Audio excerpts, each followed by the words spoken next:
All right. The big stuff on the log is probably the last few that we have, so I'll just start there. We had vandalism that was about 11:30 last night. It was downtown. We had an officer that was stopped at a stoplight and saw a guy walk over. There was a business that had a gay pride flag outside, and the officer actually saw this guy pull the flag down and he pulled out a lighter and was trying to light the flag on fire. There was a small hole that was burned into it. The pole was damaged. The guy was arrested for reckless burning and intentional damage to property were the two charges. So this happened in the 200 block of South Phillips Avenue.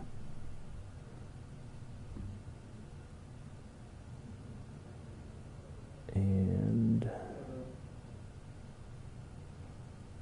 it has been kind of a common occurrence. I know this is Pride Month, but is this kind of the only one you guys have responded to? Or have there been? I haven't heard of any other. I mean, there's another business that's been downtown or that is downtown that's had some issues. I don't think there's been anything recently. I think it's been a couple of months since the last thing, and this happens time to time. It seems to be concentrated mostly downtown, but yeah, it hasn't been anything recent about it. That is illegal, though, to take a flag off of a business that has it up or not. I suppose it depends on what you're planning to do with it. That would probably be the question. So in this case, he pulled it down and he broke the pole, and then he pulled out a lighter and was trying to burn the flag. So obviously he was damaging some property with that. I don't know why you would, I suppose if you're messing with the flag, it's either you're planning on stealing it or planning on damaging it. So I don't know that we have any specific ordinances or laws that would cover just taking down a flag, but I suppose we just have to evaluate what happened, on a kind of case-by-case basis if something like that would happen. But most of the time when people are messing with flags, they're doing so with the intent of either damaging it or stealing it. So if stealing flags like this, you said it was a gay pride flag, does that equate to hate crimes? Or is that? No, it wouldn't amount to hate crime.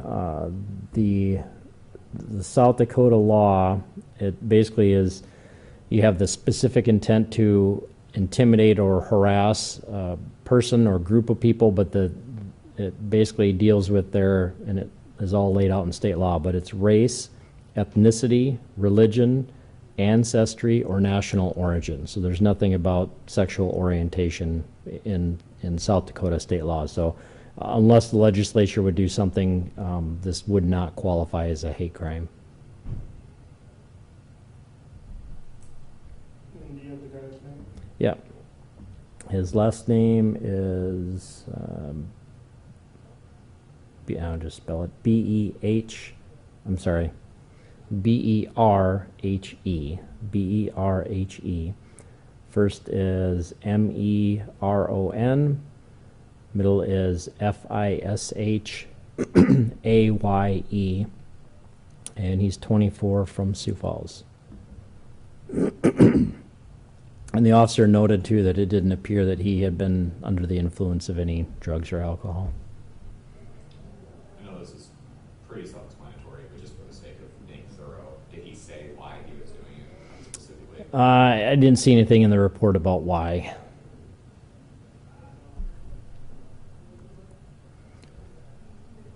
Okay, so we've got that. There's 2 weapons violation, and those are possibly tied together. The first one was just before midnight, and this was a call on the 1100 block of North Lincoln Avenue.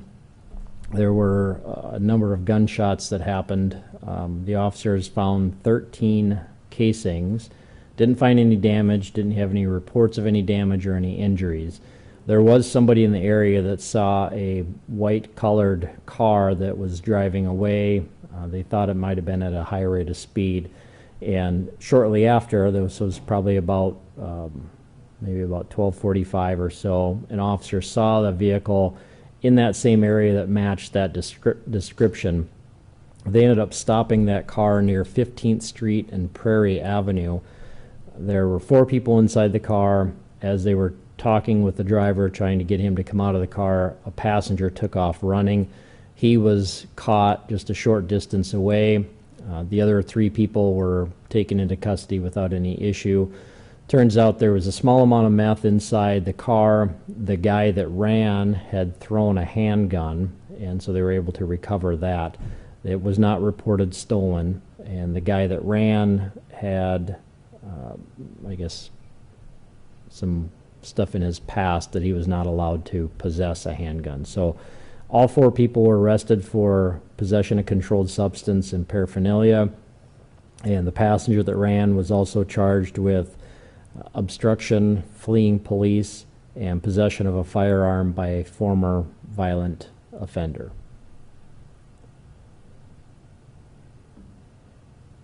And we don't know at this point if that gun was used in the shooting on North Lincoln, but obviously there's something to follow up on, so we'll be looking to find out if that was the case. Sorry, what time did you say the report came in for the North Lincoln, and what time were they found? Yeah, so it all happened kind of around midnight to 1 a.m. So it was just before midnight was when the gunshot call happened, and it was about 12:45 a.m. that they found this car and stopped it. So it was within an hour time frame.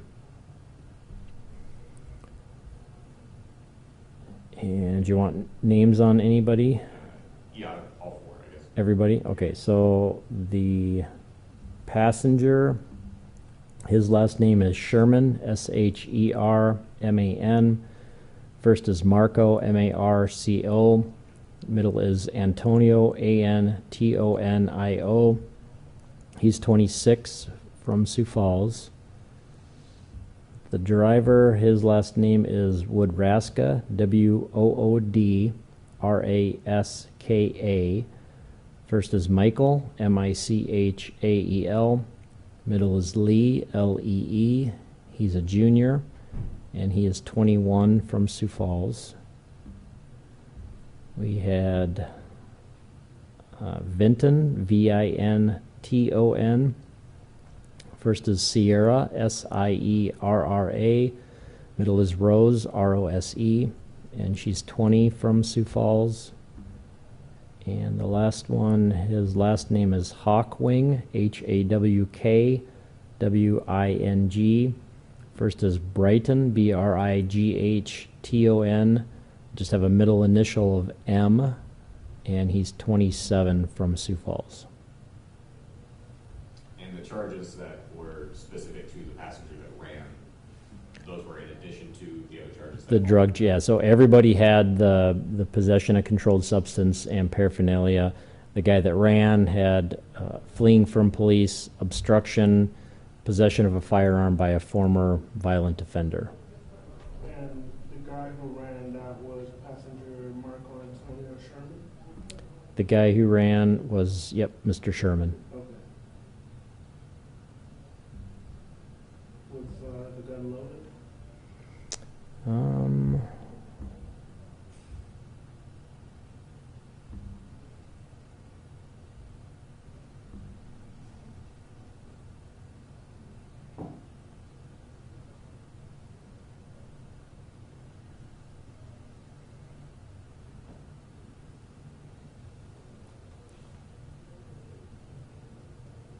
That I don't know. The report doesn't say. And just to clarify and confirm, you said 13 shell casings were found on North Lincoln Avenue? Yep, 13 shell casings were found on North Lincoln. Yep. No damage to anything, no injuries? Nope, we haven't had any reports. The officers looked and didn't find any damage, and there were no reports of injuries. Would you guys be checking some of the neighbors' surveillance cameras? Yeah, and that's one of the things I didn't see anything in the reports about that. Sometimes the officers put that in there, sometimes they don't. But when the detectives are doing their follow-up, that's one of the things that they can look for. Obviously, during the daytime, it's a little easier to see if there's cameras or not. Actually, I take that back. I think one neighbor did have a camera, but I'm not sure if they were able to access it or not. So.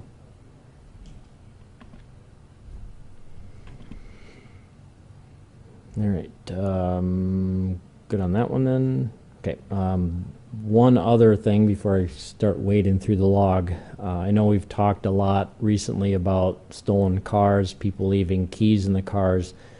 I just wanted to kind of bring this up. I'm not going to be able to give a whole lot of details because the two suspects are juveniles, but we did have a 12 and a 13-year-old that were found recently driving a stolen vehicle. That vehicle had been reported stolen. The keys were left in it. It was left unlocked, and somehow these juveniles ended up in possession of it. We had a report that they had been driving recklessly and speeding, and then eventually officers were able to find them, and then they were taken into custody. I mean, I don't really know what else to say to get people to take their keys out of their cars and lock them, but you know, obviously 12 and 13-year-olds, if they're driving a stolen car, it's not their parents. They're getting it from somebody, or they're finding it and stealing it. And this is the type of things that we have officers that are doing, is they're chasing around juveniles. And obviously kids that young don't always have the cognitive ability to make that right decision about what to do, what not to do, especially driving fast and recklessly. So like I said, there's not a whole lot of details I can give about that, but just kind of the general overview. And I think that's a really good example why you should be taking your keys out of your car. You never know when it's going to happen. We're having this all over Sioux Falls. It's not concentrated in one area. We have people that are checking, looking for unlocked cars, and a lot of other people that are now looking for the keys in the car. And so lock your cars, take your keys out.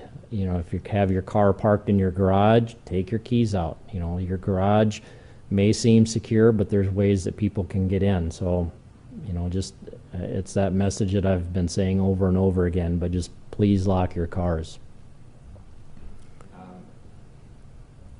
Do you have the address from where the car was taken, reported, from where it was stolen, and then where they were found?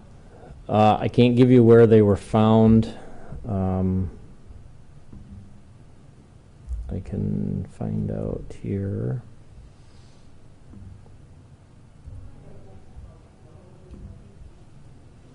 It was stolen from the 6600 block of West 56th Street. And do you know how much time there was that passed between the time it was reported and whenever they found it? Probably within a day or so. It was a fairly short amount of time from once it was reported to when it was found, and even then when it was found there was quite a bit of damage that was done to it. So, and there's been times when we've recovered stolen vehicles that there's really no damage, and sometimes there's a lot of damage. Do you have a description of the vehicle? Or can you give that out? The vehicle was I'll just say it was a pickup truck. It was a newer pickup truck. Do you have an estimate on the damage? No, I don't. The report didn't have that. And you said this happened yesterday, correct? Recently, it happened over the last few days. Okay. You know, again, because juveniles are involved in the juvenile suspects, there's not a whole lot of details I'm able to give out. If it were adult suspects, I'd be able to give out all of those details, but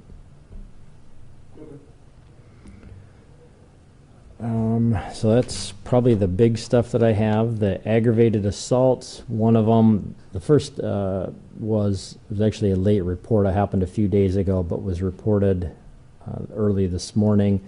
That was an argument between a boyfriend and girlfriend. He punched her and then ended up using a pocket knife and cut her arm a couple of times. No serious injuries from that, non-life threatening. The other was a person that threw a rock at another person. No serious injuries with that one. The burglary, we had some jewelry taken and a storage unit that was entered. Nothing real big from the disorderly calls, a couple of trespassing, some other reports. The frauds, those are all reports basically. Somebody charged an account, some ID thefts. Larcenies, quite a few unlocked cars, a lot of wallets and purses that were stolen from those unlocked cars. We had a few bikes that were stolen. And that's pretty much most of it. The simple assaults, nothing big from those. There's 4 unattended deaths, but nothing suspicious. The one other vandalism call was some graffiti, but I think we've covered everything else. Any other questions? Okay, thank you.